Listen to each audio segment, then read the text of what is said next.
ഈശോ മിശിഹായിക്ക് സ്തുതിയായിരിക്കട്ടെ.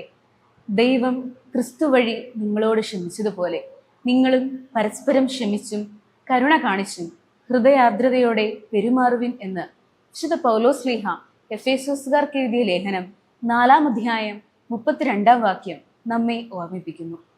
ഈ വാക്യം ദയയോടെയും അനുകമ്പയോടെയും ക്ഷമയോടെയും ജീവിക്കാനുള്ള ആഹ്വാനമാണ് നമുക്ക് നൽകുന്നത്.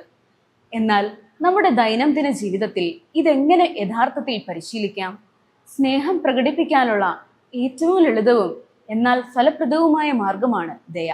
ഒരു ചെറിയ പ്രവൃത്തി, ഒരു പുഞ്ചിരി, ദയുള്ള വാക്ക്, ഒരു സഹായഹസ്തം, ഒരാളുടെ അത് നമുക്ക് ചുറ്റുമുള്ളവരോടുള്ള ദൈവത്തിന്റെ സ്നേഹത്തെ പ്രതിഫലിപ്പിക്കുന്നു.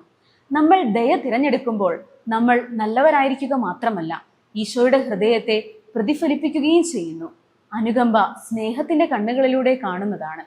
അനുകമ്പ ദയക്കപ്പുറമാണ്. അത് നല്ല എന്തെങ്കിലും ചെയ്യുന്നതിനെക്കുറിച്ച് മാത്രമല്ല, മറ്റുള്ളവരെ ആഴത്തിൽ മനസ്സിലാക്കുന്നതാണ്. ഈശോയ്ക്ക് രോഗികളോട് അനുകമ്പ തോന്നിയാണ് അവരെ സുഖപ്പെടുത്തിയത്. അവിടുന്ന് വിശക്കുന്നവരെ കണ്ട് അവർക്ക് ഭക്ഷണം നൽകി.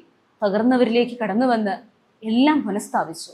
ആരെങ്കിലും ക്ഷമിക്കുക എന്നത് ചെയ്യാൻ ഏറ്റവും പ്രയാസമുള്ള കാര്യങ്ങളിൽ ഒന്നാണ്. എന്നാൽ ആത്മാർത്ഥമായി സ്നേഹിക്കുന്ന ഒരു ഹൃദയത്തിന് അത് അത്യന്താപേക്ഷിതമാണ്. ദൈവം നമ്മോട് ക്ഷമിച്ചതുപോലെ മറ്റുള്ളവരോട് നാമും ക്ഷമിക്കണമെന്ന് പൗലോസ്ലീഹ നമ്മെ ഓർമ്മിപ്പിക്കുന്നു. ക്ഷമ നമ്മെ കോപത്തിൽ നിന്നും കയ്പിൽ നിന്നും മോചിപ്പിക്കുന്നു. ഇത് ബന്ധങ്ങളെ സുഖപ്പെടുത്താനും ദൃഢമാക്കാനും അനുവദിക്കുന്നു. ഈശോയുടെ കൃപയും കാരുണ്യവും പ്രതിഫലിപ്പിക്കുന്നു. അവിടുന്ന് നമുക്ക് അർഹതയില്ലാത്തപ്പോൾ പോലും നമ്മോട് ക്ഷമിച്ചു. നാം പക മുറുകെ പിടിക്കുമ്പോൾ വലിയൊരു ഭാരമാണ് വഹിക്കുന്നത്. എന്നാൽ ക്ഷമിക്കുമ്പോൾ ഈശോയിൽ സമാധാനവും സ്വാതന്ത്ര്യവും കണ്ടെത്തുന്നു.